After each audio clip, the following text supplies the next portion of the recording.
folks, I'm John with the Wingman 115 channel.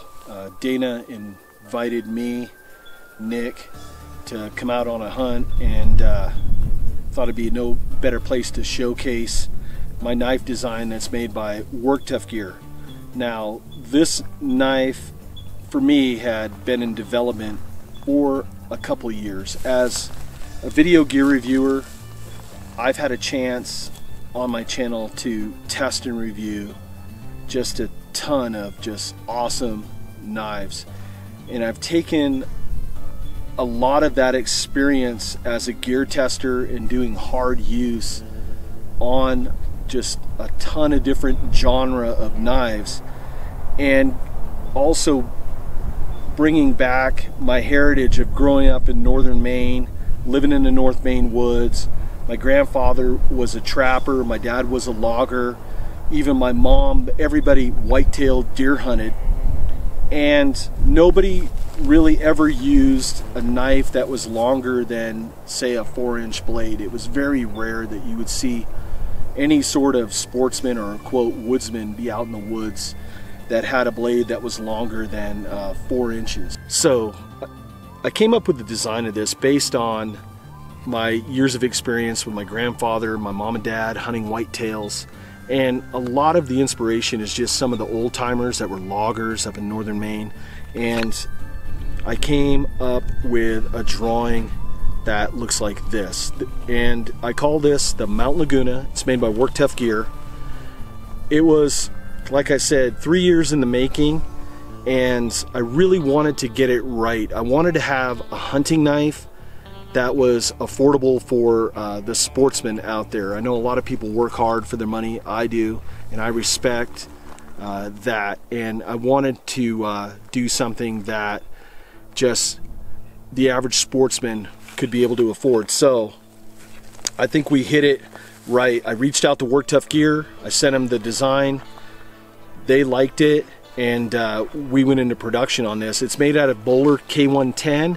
If a lot of people don't know, quote, what that is a Austrian tool steel, almost like D2. I wanted to go with more of a stainless steel because you're going to be out here hunting and fishing. You're going to be out in wet weather, high humidity. If you're fishing, your hands are going to be wet. There's always stuff that's going to happen, and I wanted it to be corrosion resistance. Now, with that said, you still have to do proper knife maintenance. If it's wet out, I highly encourage you to keep your knife out of your Kydex, dry it off, and then put it back in. If that's not possible, then lightly oil it and put it back in the Kydex. But with that, we came with a drop point design. I wanted to do a swedge on the front, and the reason that I went with that is because when you're gutting game, you want to be able to get in there and tilt your blade just enough to open up that hide but not pierce any of the vitals and start tainting the meat. So from watching the old timer, especially my grandfather, gutting and skinning deer, he would always hold his knife like this. So a lot of people ask me about this choil. How come the choil isn't closer to the blade, or how come the choil isn't bigger? And the reason being behind that is that I always used to watch the old timers. They would hook their finger in that small choil, and now you have full control of this blade. You can almost use it like a ulu to skin if you had to. So, and I'm twisting my hand pretty good. I have really good control of this knife. If you have big hands, then you can use your middle finger and reach out. But I made it so you could just get in there and work it. We also put scallops in the scales because a lot of people hold their knives differently. If they're doing bushcraft stuff, fieldcraft stuff, and they hold their knife in a multitude of different ways. So we wanted to give folks the option.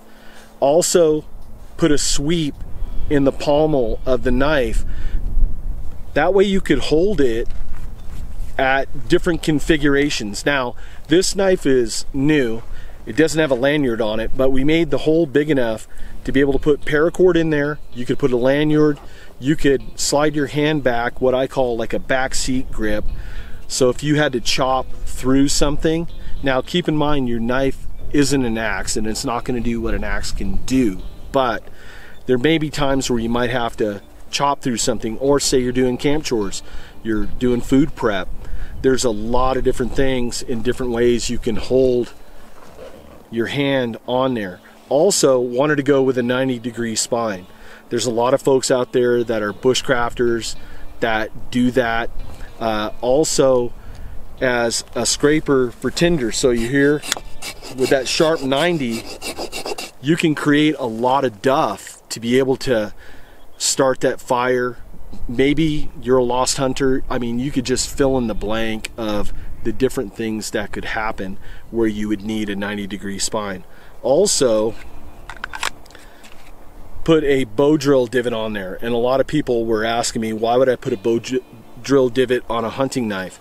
Well, say you go in the drink, you're in a canoe, you're doing the Allagash Wilderness Waterway up in northern Maine, you go in the drink, everything's lost, all you have is what's on your person, and you have to start a fire. Well, I wanted to be able to give you that option with that.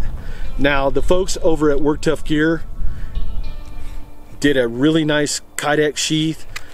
They're putting these, basically they're like a Maxpedition style Molly webbing clip on there, and I wanted to be able to configure this blade to where if you like doing a drop carry, if like on my blade, if you like doing it in a cross draw. And I hadn't done a cross draw for a lot of years, but I'm really starting to like it because say something happens with your strong arm, and if you have it on your hip, it's hard to get your weak side arm over to get that knife out of the sheath and be able to use it.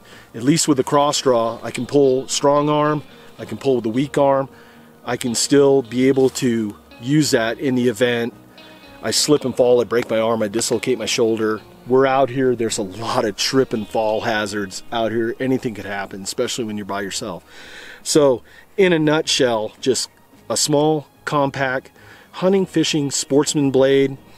Wanted to do it at an affordable price. You can find them on the Work Tuff Gear website, and they're also will be on Amazon. And I'm reaching out to the international customers because I have people in Europe, people in Australia. Order it through the Work Tuff Gear website. And with that, I thank Dana for having me on his channel, and we'll see you hopefully on another adventure with Dana. Don't tell Dana we're gonna take this gun. Don't tell on me, okay? Okay, coast is clear. Let's go, Marley.